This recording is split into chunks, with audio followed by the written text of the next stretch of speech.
Hi everyone, good morning. Welcome back to my channel. कैसे हैं आप सब? आई होप आप सब अच्छे होंगे। तो दिन है आज शुक्रवार और सुबह के 5 बजे का टाइम हो रहा था, 5 या सवा 5 हो रहा था। तो मैं यहाँ पे ना भिंडी काटने बैठ गई हूँ। नहा लिया है मैंने, तो वही उठना मेरा 4:30 बजे हुआ है। तो थोड़ा बहुत काम करके झाड़ू वगैरह लगाया मैंने और चली गई थी नहाने। नहा के आने के बाद चाय रखा है मैंने सिर्फ़ अपने लिए, क्योंकि इतनी सुबह तो कोई चाय पिएगा नहीं। मैंने अपने लिए रख लिया है, वही कल का व्रत था तो मुझे सुबह ही थोड़ा सा चाय पानी चाहिए होता है। तो चाय रखी और भिंडी कल मैंने कट नहीं की थी। क्या हुआ कि व्रत रहती हूँ ना, तो रात तक जैसे थकान सी होने लगती है। सारा काम जो खाना पीना तो हो जाता है, लेकिन उसके बाद ना कुछ करने का मन नहीं करता है। तो ऐसे ही धो के मैंने रख दिया था और फ्रिज में भी ना जगह नहीं थी। और कट करने के बाद ना इसे मतलब भिंडी को फ्रिज में ही रखना पड़ता है, बाहर हम नहीं रख सकते। तो इस वजह से मैंने कट ही नहीं किया कि जगह भी बनाना पड़ेगा और मन भी नहीं किया, थोड़ा सा आलस आ गया तो इस वजह से छोड़ दिया। तो और भिंडी का क्या है कि थोड़ा सा पहले ही अगर कट कर दिया जाता है ना, तो ये चिपचिपा नहीं बनता है। और अगर तुरंत कट करके हम बनाएं ना, तो थोड़ा सा ये चिपचिपा हो जाता है। तो अगर आधे 1 घंटे पहले कट कर दें तो सही रहता है। तो बहुत ज़्यादा भिंडी मतलब ख़राब ही थी, बहुत ख़राब निकली है। मैंने तो मतलब फिर बाद में मना कर दिया कि अभी भिंडी मत ले आइएगा, बहुत ख़राब भिंडी आजकल आ रही है। बस उसके बाद मैंने चाय पी और इधर जो है दाल भी रख दी है और अभी यहाँ पे जो है अब टिफ़िन की तैयारी कर रही हूँ। तो टिफ़िन में आज जो है सैंडविच बनाऊँगी। और एक कमेंट भी आया था कि कल ही के वीडियो में कमेंट आया था कि आप पूड़ियाँ बहुत ज़्यादा देती हो, नुकसान करेगा। तो हाँ, सच में मुझे भी लगता है कि नुकसान करेगा जो है।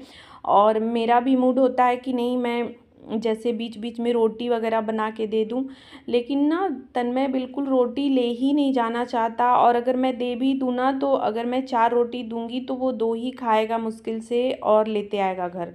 तो इस वजह से मैं नहीं देती हूँ। और ये लोग भी घर में बोलने लगते हैं कि जो उसका मन है, अगर वो मन से पूड़ी ही खा रहा है तो पूड़ी ही दे दो, क्यों उतना वो करना। तो रिफाइंड ऑयल में नहीं वो करती हूँ, मूंगफली के तेल में ही फ्राई करती हूँ। जब नहीं रहता है कभी तभी रिफाइंड तेल का यूज करती हूँ, नहीं तो मूंगफली तेल का ही इस्तेमाल करती हूँ। तो बस यहाँ पे जो है सैंडविच के लिए मैंने जो है वो टमाटर, प्याज, खीरा ये सब कट किया था। उसमें मेयोनीज, काली मिर्च पाउडर और थोड़ा सा नमक मिलाया। बस इतना ही चीज़ मैं मिक्स करती हूँ। और यहाँ पे ब्रेड के किनारे से मैंने सब कट कर लिया है। और अभी यहाँ पे वही नीचे टोमेटो सॉस एक ब्रेड में लगाऊंगी और ये बैटर ऊपर से जो है चीज़ थोड़ा सा ग्रेट करके डाल दूँगी। और ऊपर वाले ब्रेड पे जो है वो चिली सॉस।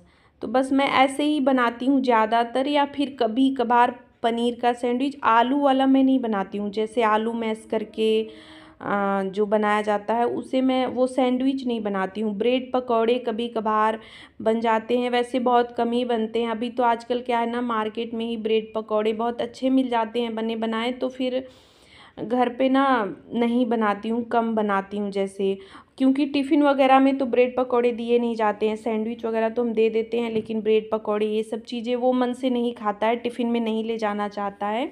सैंडविच मन से खाता है। तो क्या है ना कि तन्मय जैसे अभी 10th क्लास में है और अभी जो है उसको साइकिल से स्कूल जाना होता है। कम से कम 2 किलोमीटर है उसका स्कूल, 2 किलोमीटर की दूरी पे।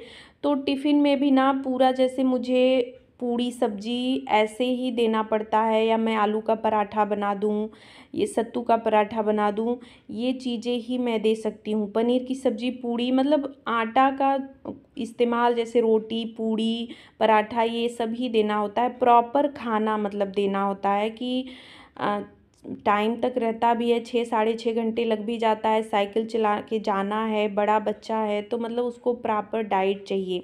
और कुछ फ्रूट्स वगैरह वो ले नहीं जाता, उसको सिर्फ टिफ़िन में मतलब वही खाना जो बना के देती हूँ वही, उसके अलावा वो कुछ नहीं ले जाता है। तो इसी वजह से ना मैं कुछ और नहीं बनाती हूँ बीच बीच में ज़्यादा। नहीं तो जब वो छोटा था ना, तो मैं पूड़ी सब्जी बहुत कम देती थी बीच बीच में, जैसे सैंडविच हो गया, हलवा हो गया, या कुछ और भी हो गया, मतलब कुछ भी बनाती थी। लेकिन अभी जैसे 8th से जो है ये सारी चीज़ें बंद हो गई हैं। तो बस मैंने टिफ़िन दे दिया उसको, और चीज़ डाला था ना ब्रेड में जो है, तो बहुत ज़्यादा चिपक रहा था, बहुत ज़्यादा चिपका है। चीज़ की वजह से ना थोड़ा सा चिपकता है, और अगर चीज़ नहीं डालती हूँ ना तो बिल्कुल भी एकदम साफ़ सुथरा निकल जाता है। उसके बाद इधर दाल जो रखी थी, दाल हो गई है, और यहाँ पे मैंने सब्ज़ी भी उसके तुरंत टिफ़िन देने के बाद सब्ज़ी भी तुरंत डाल दी थी, तो आधी सब्ज़ी भी हो गई है। तो बस अब चावल रखूँगी और उसके बाद जो है आटा लगा लूँगी। तो देखिए भिंडी की सब्ज़ी कितनी अच्छी लग रही है, बिल्कुल भी चिपचिपी नहीं बनी है। तो वही है, थोड़ा सा टाइम से पहले कट करके रख दिया जाए ना तो सही रहता है, मतलब बनाने से आधा 1 घंटा पहले कट करके रख दिया जाए तो सही रहता है। सूखा रहना चाहिए, और धो के मैंने रात को ही रखा था, और तुरंत धो के अगर काटेंगे ना तो बहुत ज़्यादा चिपचिपी हो जाती है। बस उसके बाद जो है यहाँ पे सब्जियां कल आई थीं, तो कल मैंने लगाया नहीं, शाम को ही आया था। तो वही कल शाम को थोड़ा सा थकान लग रहा था तो मैंने नहीं लगाया। तो अभी इसको भी लगा दे रही हूँ हाथ की, फिर बाद में मुझे झाड़ू वगैरह लगाना रहेगा, तो बरामदा वगैरह मतलब साफ़ करना होता है, खाली करना होता है, सब्जी वगैरह भी। कुछ ये मिर्च है जो है तो वो अलग से ख़रीद के नहीं आया था, सब्जियों में जो डेली का डेली 4-5 ऐसे मिर्च आ जाती है ना, तो वही है। तो इन सबको भी तोड़ के रख दे रही हूँ, तो ये सारा काम ख़त्म हो जाएगा। अभी रोटी मैंने नहीं बनाई थी, इसके बाद जो है फिर मैंने रोटी बनाई, खाना वगैरह दिया, और अभी जो है कर ले रही हूँ साफ़ किचन को। तो वही है, रोटी बनाने के बाद ये एकदम मस्ट काम होता है, ज़रूरी। रोटी बनाने के बाद ना बहुत ज़्यादा गंदगी फैली जाती है, और पूरा खाना हम बनाते हैं ना तो गंदगी थोड़ी सी कम होती है, तुरंत के तुरंत हम साफ़ करते जाते हैं। लेकिन रोटी बनाने के बाद ना मतलब कपड़ा, अगर सूखा कपड़ा हम मार भी देना तब भी जैसे गंदा गंदा सा ही दिखता है। और मेरा जो है ये गैस स्टोव भी काले रंग का है, और ये प्लेटफॉर्म भी काले रंग का है, तो आटा थोड़ा सा भी अगर गिरता है ना तो पूरा दिखाई देता है। मतलब कपड़े से पोंछती भी हूँ सूखे ना, तब भी ये गंदा ही लगता है। तो वो सब मैंने पोंछ दिया है। और इधर जो है ये फॉयल पेपर मैंने सुबह जो है चाकू वगैरह कुछ पोंछने के लिए निकाला था, तो ऐसे ही पड़ा हुआ था, तो इसी से मैंने ना कैंची से इसको कट कर दिया कि धार जो है सही हो जाएगा। तो ना फॉयल पेपर का जो है मतलब ख़राब फॉयल पेपर हो, उनको अगर उनसे जो है चाकू पोंछ दिया जाए या कैंची से उसे कट कर दिया जाए तो उनकी धार सही हो जाती है। चाकू का तो उतना नहीं होता है, उसे तो रगड़ना पड़ता है, लेकिन कैंची का हो जाता है। अभी ये मेरी कैंची बहुत सही है, मतलब कोई दिक्कत नहीं है इसमें, लेकिन वो पेपर ऐसे ही था, फेंकना ही था मुझे, तो मैंने कट कर दिया उसे। और इधर सारे बर्तन धुल लिए थे, और सिंक में मैंने पीताम्बरी बार आज पूरा लगा के छोड़ा हुआ था इसे। और ये सैंडविच मेकर भी ना पूरा इसमें बहुत ज़्यादा चिपक गया था, तो इसे भी पानी में ऐसे भिगा के छोड़ दिया है कि थोड़े टाइम बाद ही ये जो है साफ़ हो पाएगा, नहीं तो बहुत ज़्यादा रगड़ना पड़ेगा तो फिर ये ख़राब हो जाएगा। तो मैंने इसे पानी में भिगा के छोड़ दिया है, और सिंक को अच्छे से साफ़ किया, और टैप को भी, उस पर भी दाग लग गए थे तो ब्रश से अच्छे से रगड़ा और पीताम्बरी लगाया हुआ था। और अभी यहाँ पे ये जो है नीचे का दरवाज़ा पोंछ ले रही हूँ। तो ये तो मतलब कितना गंदा होता है ना कि मैं क्या ही बताऊँ, पानी के छींटे बहुत ज़्यादा पड़ जाते हैं, और देखने में इतना बुरा लगने लगता है ना।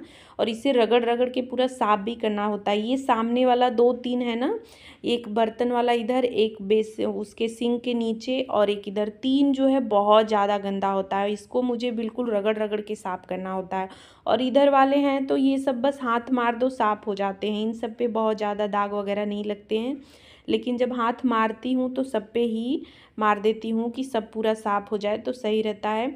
और जब छींटे पड़े रहते हैं ना तो अपने को ही, मतलब मुझे ही ना एकदम, जैसे रात को अगर मैं देखती हूँ तो ये होता है कि कब जो है अब इसको साफ़ करूँ, कब मतलब टाइम मिले कि इसे जल्दी से जल्दी साफ़ कर दूँ।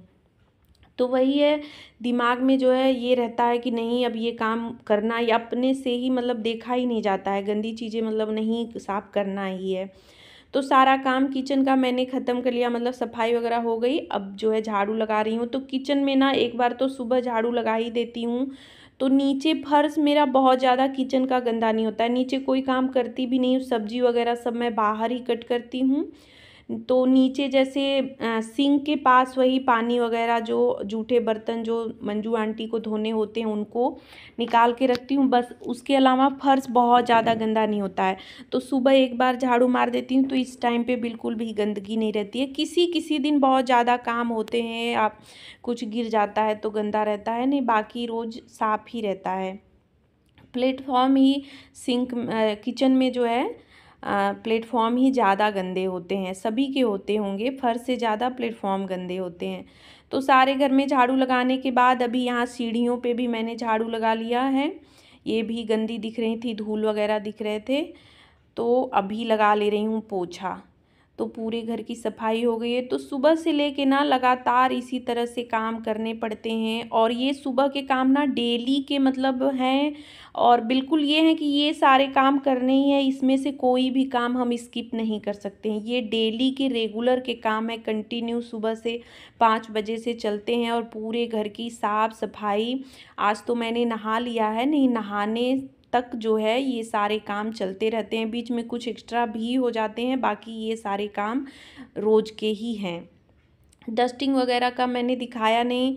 तो देखिए, रोज़ हम एक ही चीज़ को दिखाना भी नहीं चाहते, होता है ना कि कुछ अलग हो रहे, आप सब भी देखेंगे तो कहेंगे रोज़ रोज़ बस एक ही चीज़ दिखाती हो, और फिर पूरा चीज़ दिखाने में ना वीडियो बहुत ज़्यादा लंबा भी हो जाएगा, तो उसी में कुछ कट भी हो जाता है, कुछ स्किप हो जाता है।